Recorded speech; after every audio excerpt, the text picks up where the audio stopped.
Today we're talking about, have I always been autistic? Apparently this is a very commonly asked question amongst newly diagnosed, freshly realized autistics. And it has been a question that people have actually demanded of me.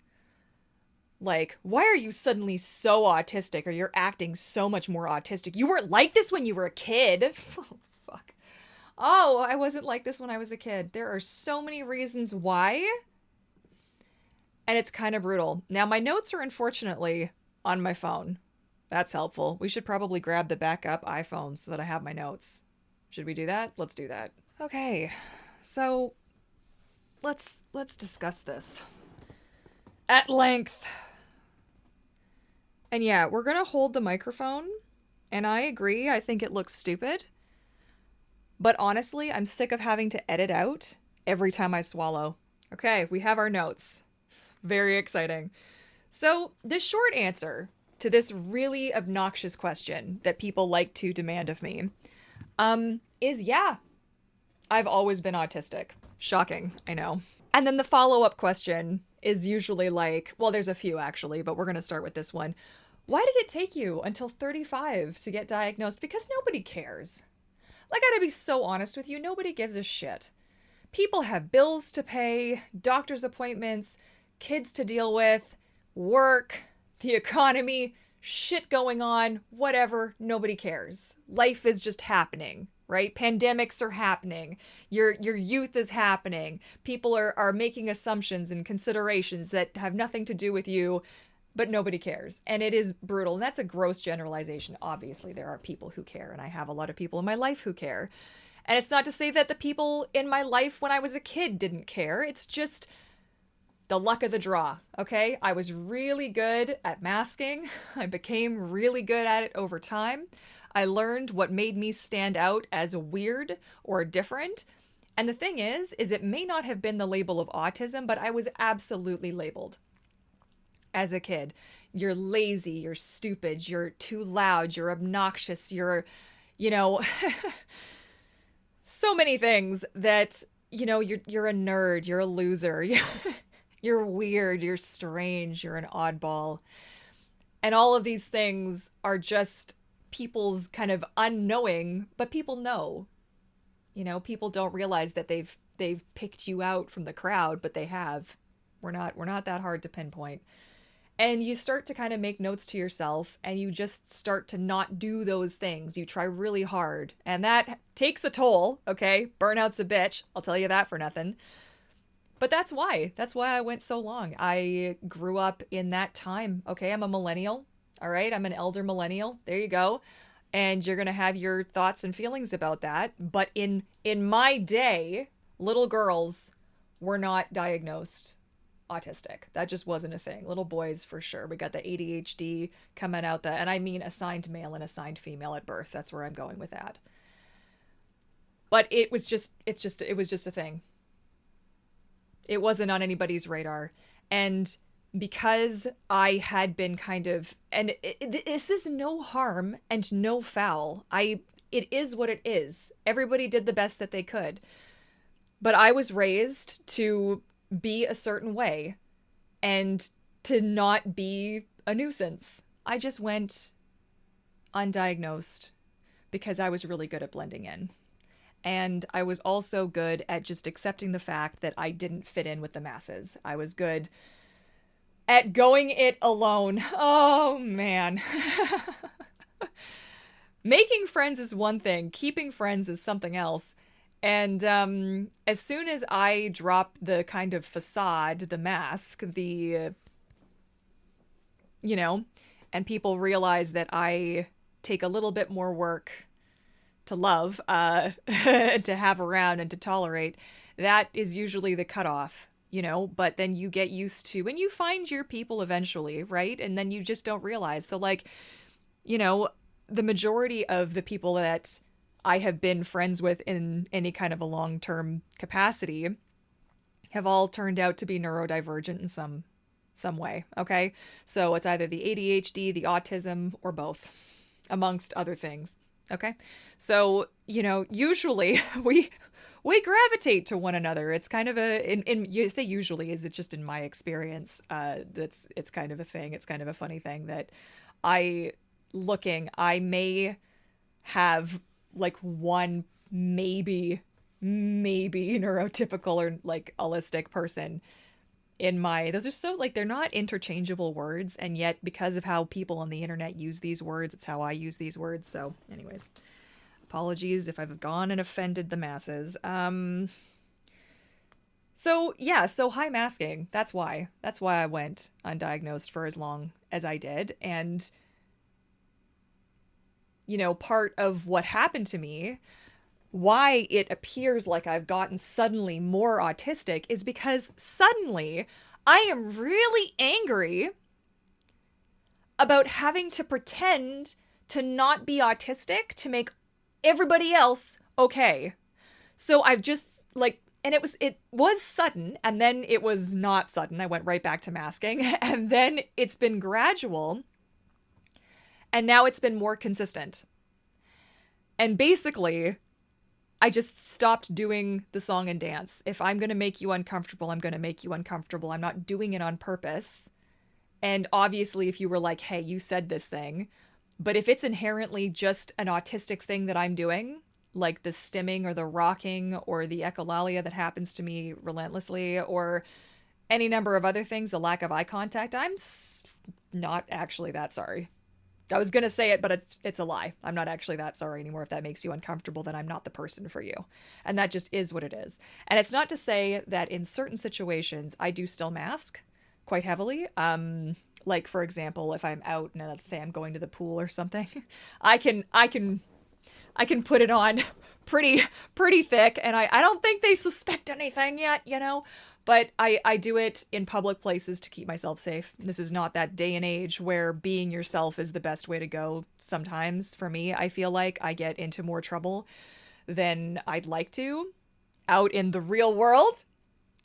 So I will still, if I have to go deal with doctors, or if I have to go to the emergency room, or if I have to do whatever, I will just do my best to put the autism back in the box, which is not so easy and is a very privileged thing, I will add. Like, my ability to mask over the years has afforded me some luxuries that I don't feel like other autistics have had access to, which is in itself a really big problem and not something that I love, and is something that I've paid for. High masking days cost me a lot. It isn't pleasant, it's not nice, but it costs me.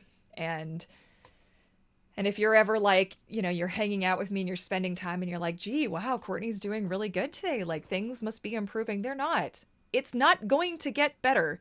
You are born autistic. It is the wiring of your brain. It is not something that just happens to you. You're not going to go take a bunch of Tylenol and have any kind of, you know what I'm saying? But it is just the way that you are. There's not a cure for this. It is how your brain is. There are things you can do. Okay, like accommodations, things to make your life easier so you're not constantly in a state of burnout. Okay, there's things that you can do, but it's not just going to go away, right? So this didn't just happen to me one day. I didn't wake up and was like, hey, oh, autism, let's go. No. This is actually, as bad as it may look to you, and how bad things have gotten, is actually a step in the right direction for me. And again, everything I say on my channel, any of my videos that you watch, this is all about me and my perspective. I do not speak on behalf of the entire autistic community, okay? I don't.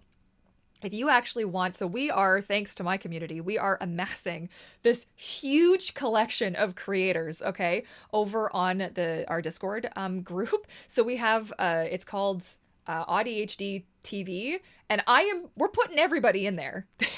There are like, I don't even know how many channels we have so far. I'm not sure if there's a limit to how many my bot can auto like add, but we have been going through everybody, and I'm trying to get creators from all walks of life. So if you've like, I've got a list on that channel, so if you want to add to it, like pop on over. But like, yeah, this is just my perspective in these four walls, five walls, a roof, and a floor. Do the roof and the floor count?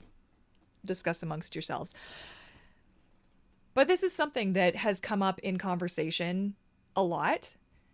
And it's so frustrating to me when people will say things like, oh, well, you appear fine in this scenario and you seem okay in that scenario. And like, why can't you be that way for me? Or why are you suddenly so much worse? Like, for starters, I have hit the end stages, like the end game of autistic burnout.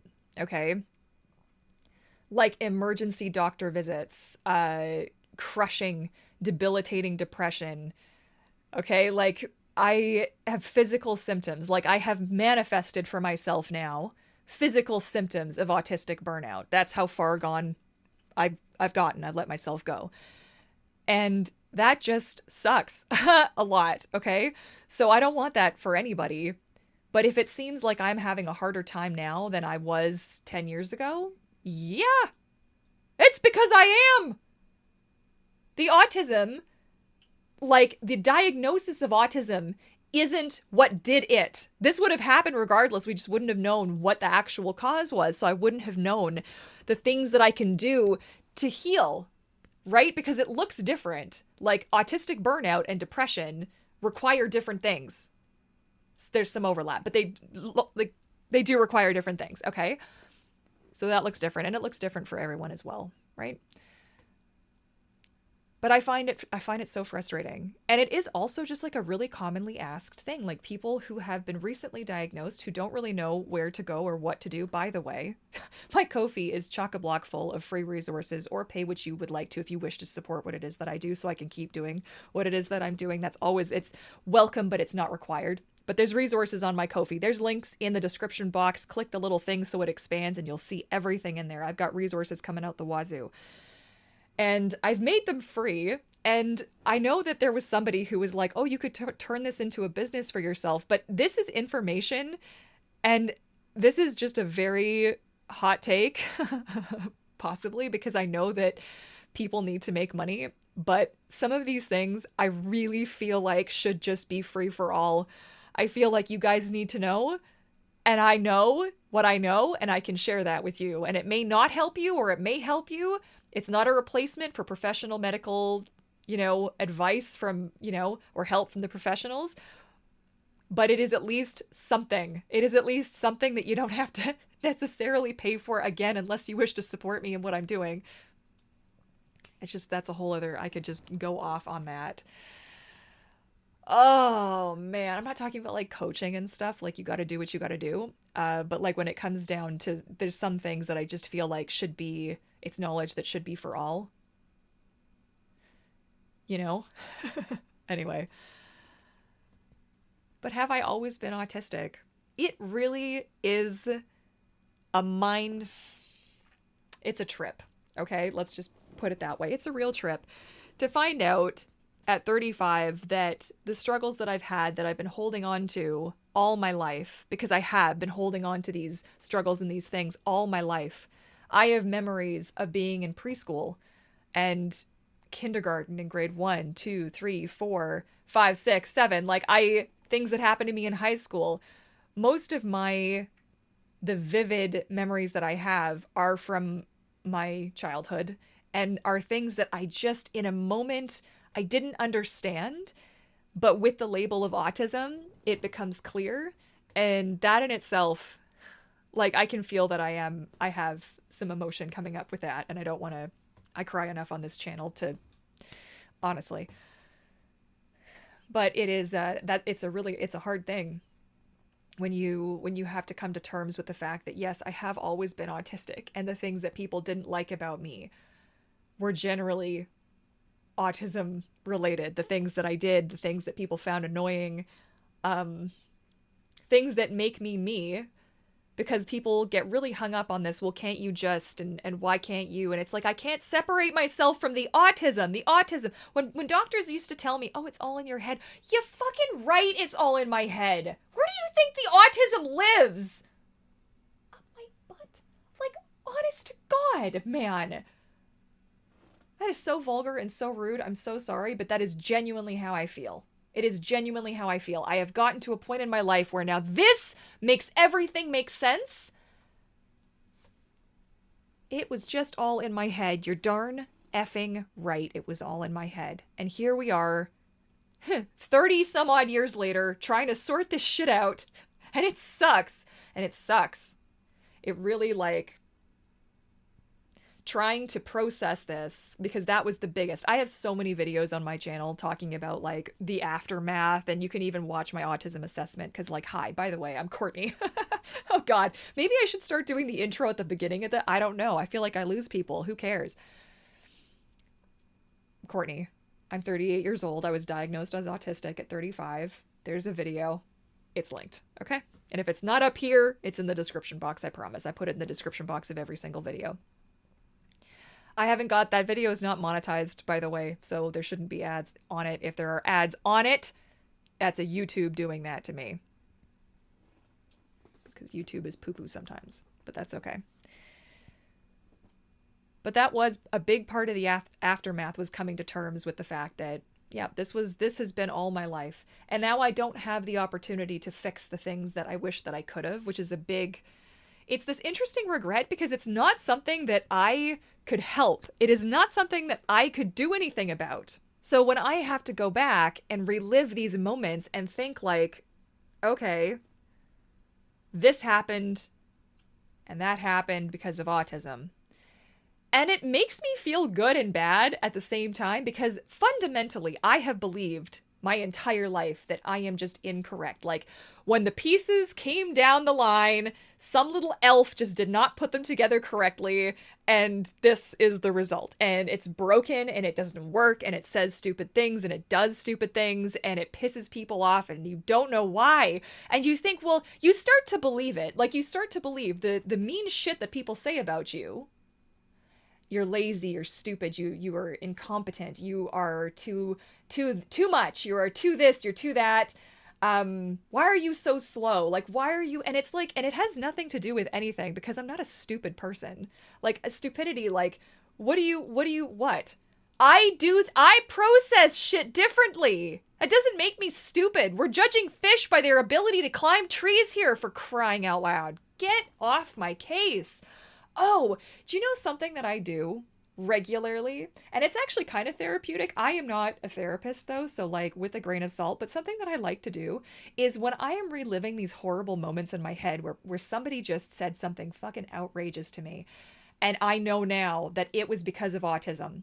I imagine myself, like this version of me at 38, grown-ass adult Courtney, rolling in, okay, like done up, ready to go, okay, autism in hand, and walking up to people and being like, I beg your pardon?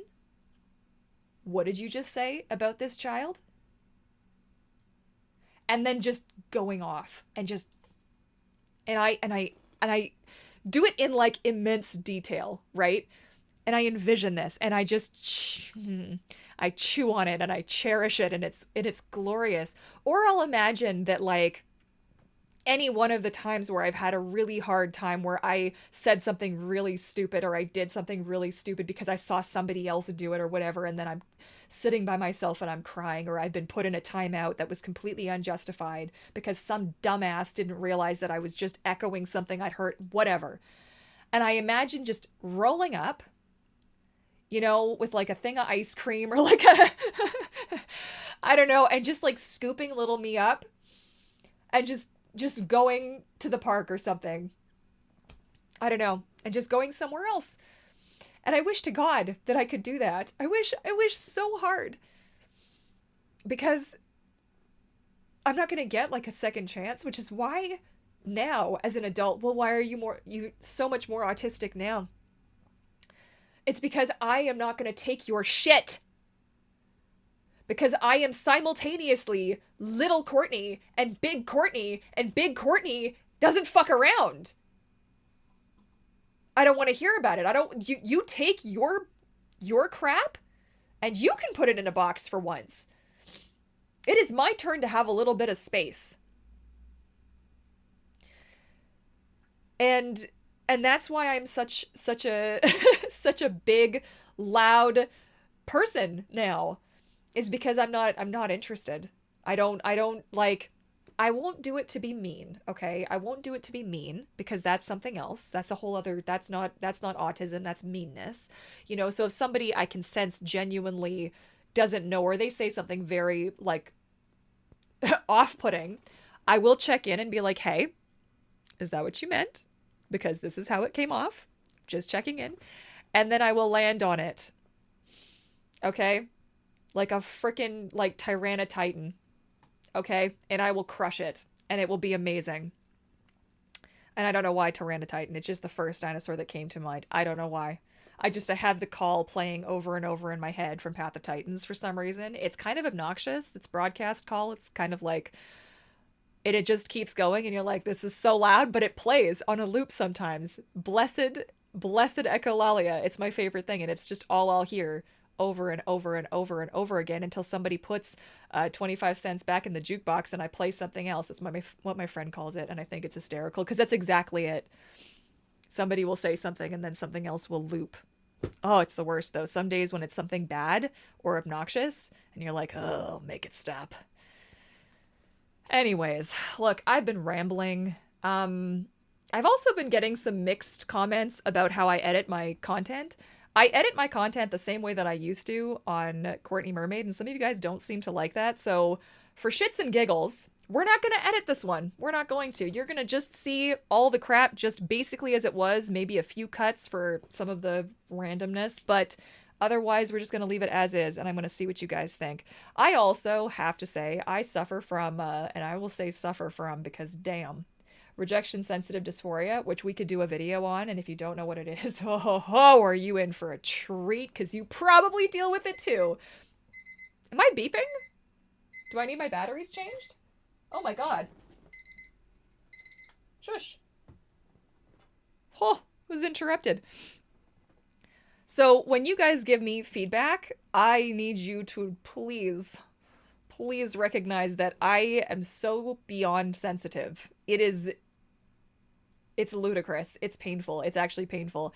And my life makes so much more sense from that alone, rejection sensitive dysphoria. So maybe I make that the next video. I'm not sure. We'll see.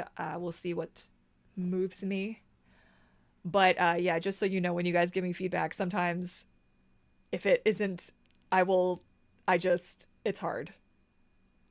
It's embarrassing. Can you tell? Like, I'm embarrassed by it, especially coming from the animation industry where feedback is a part of it's different when it's my, like, I don't know how to explain that because I did struggle with it when I worked as an artist in the animation industry. And then sometimes it was worse than others. I also really had the pleasure of working with some really phenomenal people who had a way of giving feedback that was just stellar. Like this one art director was, and I'm telling you, I swear to goodness, he ever phoned me up and was like, hey, like, I've got a project I think you'd be a fit for. I'd be like, yo, let's go right now. Oh man, he could give feedback in such a good way. That is a skill. That is a skill that not all art directors have. I will tell you that. But he was absolutely majestic for it. So like 10 out of 10. I don't know that he watches my content, but if you do, you know who you are. Just saying. Anyways, I, at this point, have just rambled for 25 minutes. So let's see how long the video ends up being, but 25 minutes. Let's see how much I cut. I want to hear from you guys, though. How do you feel about it? When people ask you if you've always been autistic, or is this something that you've asked yourself? And when you've gone and taken the time to look back at your life, however far you made it before your diagnosis, how does that feel to you? How does that feel? And how have you been processing it? And how, you know, is there something you wish you could have done differently? Is there something that you wish that you would have known? What would you share with somebody else going through it now in terms of coming to terms with that realization? Because that's a doozy. Like that's a, you know, I'm not a fan. Oh, my dog is being so cute. Anyways, so I know I said it earlier, the Discord is going to be linked. It won't pop up again, but you'll see it. It is in the cards, but you'll find it in the description box down below as well. Come give us a look-see. We're up to 300 people in that group now, but don't panic. Overwhelming though it has been for me, I will say in the best possible way. I am really enjoying my time there. I do a lot of body doubling over there where I just am hanging out. It is micless because I need the presence, but I struggle with people's breathing, chewing, kids in the background, dogs, scratching noises, things, whatever. So we do have two options for body doubling there, one with a mic and one without. So you guys have been playing around with that, and I love to see it. So yeah, I'm telling you, I'm really grateful for you guys. I know my videos definitely are like up and down with how they perform here on YouTube, but I will say the thing that I am kind of measuring my sort of success with here is the engagement from you. And I mean you. You guys, what an incredible group of people that watch my content. I don't even know. Where have you been all my life? Honest to goodness. You guys are out there leaving these heartfelt, deep, meaningful, and like honest to God, profound comments on my content. And I think even a video that doesn't do as well as I had anticipated, the volume of comments, I still can't even. So, and I don't, what am I trying to say? I'm just trying to say thank you. I'm just trying to say thank you. I'm trying to say thank you because like, wow, I couldn't have foreseen this, and I wasn't prepared. So I am really grateful, and I love you guys. And if you're going through it, I am sending you just so much strength and just the biggest of hugs and all of the positive energy. You're going to get through it. And I don't know. I'm wishing you a beautiful weekend. I hope it's good, and I look forward to catching you guys again in the next video. Oh, and if you want to hang out before then, I'm on Twitch Tuesdays and Thursdays, okay? So 10 a.m. Pacific Standard Time to like noon, 1-ish my time. Twitch, Courtney literally come say hi. We chat about all the things. It gets a little bit chaotic, but dinosaurs, Disney, Animal Crossing, all the things, lots of fun, and maybe I'll see you there. Okay, that's it. I love you guys. Thank you so much for watching, and I look forward to catching you all again in my next one. Bye for now.